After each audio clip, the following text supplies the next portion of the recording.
नमस्कार। क्या कभी आपके साथ ऐसा हुआ है? आप एक बहुत ज़रूरी ईमेल लिख रहे हैं अपने बॉस को या किसी क्लाइंट को। सब कुछ सही जा रहा है, लेकिन अचानक आपकी उंगलियां रुक जाती हैं। दिमाग में एक छोटा सा युद्ध शुरू हो जाता है। यहाँ इज आएगा या आर, हैव लिखूं या हैज़। सुनने में दोनों ठीक लग रहे हैं, लेकिन सही कौन सा है? दोस्तों, इसे कहते हैं सब्जेक्ट वर्ब एग्रीमेंट। ये इंग्लिश ग्रामर की वो नींव है जिस पर आपकी पूरी भाषा टिकी है। अगर ये हिल गई तो आपका पूरा सेंटेंस गिर जाएगा। आज के इस वीडियो में हम अगले 10 मिनट में इस टॉपिक को इतना गहरा और साफ समझेंगे कि आज के बाद आपको कभी भी, जी हाँ, कभी भी इस कंफ्यूजन का सामना नहीं करना पड़ेगा। चलिए शुरुआत एक चैलेंज से करते हैं। स्क्रीन पर यह वाक्य देखिए, one of my best friends dash England every year. यहाँ क्या आएगा, विजिट या विजिट्स? ज्यादातर लोग, लगभग 70% लोग यहाँ विजिट चुनते हैं क्योंकि उन्हें फ्रेंड्स यानी दोस्त शब्द दिखाई देता है, और यही वो जाल है जिसमें हमें नहीं फंसना है। इसका सही जवाब मैं आपको थोड़ा आगे बताऊंगा। पहले गोल्डन रूल समझते हैं। नियम बहुत सिंपल है। अगर आपका सब्जेक्ट सिंगुलर यानी एक वचन है तो वर्ब भी सिंगुलर होगा। अगर सब्जेक्ट प्लूरल यानी बहुवचन है तो वर्ब भी प्लूरल होगा। लेकिन यहाँ एक मजेदार ट्विस्ट है जिसे हम अक्सर भूल जाते हैं, एस का ट्विस्ट। ध्यान से सुनिए। जब हम नाउन को प्लूरल बनाते हैं तो उसमें एस जोड़ते हैं, जैसे डॉग का डॉग्स। लेकिन जब हम वर्ब को सिंगुलर बनाते हैं तब उसमें एस जोड़ते हैं, जैसे रन का runs.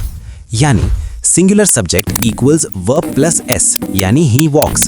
Plural subject equals verb without S, यानी दे वॉक। ये उल्टा नियम ही सारी कंफ्यूजन की जड़ है। अब वापस आते हैं अपनी पहेली पर। गलतियां इसलिए नहीं होती कि हमें नियम नहीं पता, गलतियां इसलिए होती हैं क्योंकि हम असली सब्जेक्ट को पहचान नहीं पाते। अक्सर सब्जेक्ट और वर्ब के बीच में प्रीपोजिशनल फ्रेजेस आ जाते हैं। इन्हें मैं कहता हूं बहरूपिये या डिस्ट्रैक्शंस। उदाहरण के लिए, the box of chocolates is missing. यहाँ कई लोग चॉकलेट्स को देखकर सोचते हैं कि वर्ब आर होना चाहिए, लेकिन जरा रुकिए, क्या गायब है? चॉकलेट्स गायब हैं या वो डिब्बा गायब है? असली सब्जेक्ट बॉक्स है। ऑफ चॉकलेट्स तो बस ये बता रहा है कि डिब्बे में क्या था। तो ट्रिक ये है, प्रीपोजिशनल फ्रेज को अपनी मेंटल स्क्रीन से हटा दीजिए। जैसे ही आप ऑफ चॉकलेट्स को हटाएंगे, सेंटेंस बचेगा द बॉक्स डैश मिसिंग। अब जवाब साफ है, बॉक्स इज मिसिंग। तो हमारी पहेली का जवाब क्या होगा? One of my friends. Of my friends को हटाइए, बचा क्या? वन। वन मतलब एक, तो सही जवाब होगा visits. One visits England. Linda जाती है, दोस्त नहीं। अब थोड़ा लेवल बढ़ाते हैं। जब दो लोग एंड से जुड़ते हैं तो वो एक टीम बन जाते हैं, जैसे Rahul and Anjali are studying, यानी राहुल और अंजलि पढ़ रहे हैं।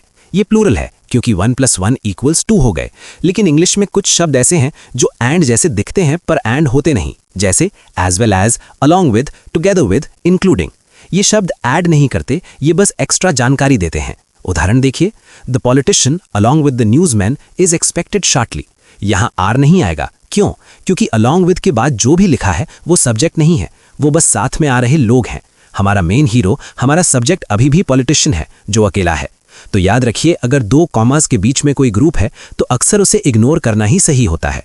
वर्ब हमेशा पहले वाले शब्द को फॉलो करेगा। लेकिन क्या होगा अगर हम एंड की जगह और या नॉर का इस्तेमाल करें? यहाँ एक बहुत ही दिलचस्प नियम काम करता है जिसे हम कहते हैं रूल ऑफ प्रॉक्सिमिटी या नज़दीकी का नियम। जब भी आप ईदर और या नीदर नॉर का इस्तेमाल करते हैं तो वर्ब अपनी वफादारी बदल लेता है। अब उसे मेन सब्जेक्ट से मतलब नहीं, उसे मतलब है अपने पड़ोसी से। जी हाँ, वर्ब के जो सबसे करीब होगा, नियरेस्ट नाउन, वर्ब उसी की सुनेगा। दो उदाहरण देखते हैं। Neither the players nor the coach is coming. यहाँ वर्ब के पास कोच है, अकेला, इसलिए इज लगा। Neither the coach nor the players are coming. यहाँ हमने जगह बदल दी। अब वर्ब के पास प्लेयर्स हैं बहुत सारे, तो आर लग गया। कितना आसान है ना? बस ये देखिए कि खाली स्थान के ठीक बगल में कौन बैठा है।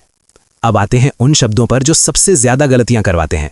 Everyone, everybody, someone, nobody, anyone. सुनने में लगता है कि एवरीवन मतलब बहुत सारे लोग, तो हम अक्सर बोल देते हैं एवरीवन आर हैप्पी, लेकिन ये गलत है। इसे डिकोड करने का एक सीक्रेट है। इन शब्दों को तोड़कर देखिए। एवरीवन मतलब एवरी + 1, समबडी मतलब सम + बॉडी। जहां भी आपको 1 या बॉडी दिखे, समझ जाइए कि बात एक व्यक्ति यानी सिंगल यूनिट की हो रही है। इसलिए ग्रामर की दुनिया में हर कोई अकेला होता है। तो सही सेंटेंस होगा एवरीवन हैज अराइव्ड, हैव नहीं। Each of the students is responsible, are नहीं। चाहे भीड़ कितनी भी हो, अगर शब्द एवरीवन या ईच है तो वर्ब हमेशा सिंगुलर ही रहेगा। आखिरी के 2 मिनट में 2 एडवांस्ड कॉन्सेप्ट्स।